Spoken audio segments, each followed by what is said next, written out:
When you want to find a point of inflection, what you need to do is first take the second derivative. So you first have to, in this situation, most likely you'll want to distribute here, because if you don't distribute, you're going to have a product rule, which wouldn't be that nice. I think it's a lot easier to distribute.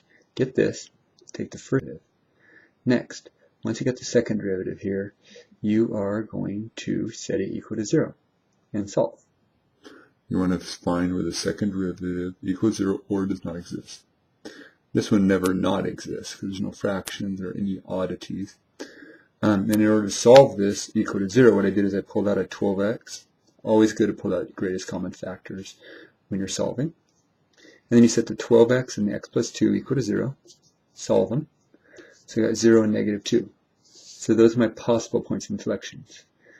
Alright, you want to be careful and not assume they are point of inflections. You actually have to check to make sure the points exist, as well as if the concavity changes.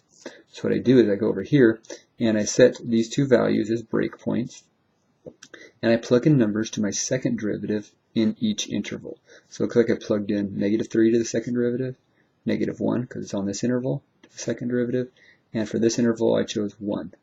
When you plug them in, you get a positive here. If you do the math, when you plug in, again, negative 3 to here, you will see a positive. When you plug in negative 1 to this, or the green, either one, you'll get a negative.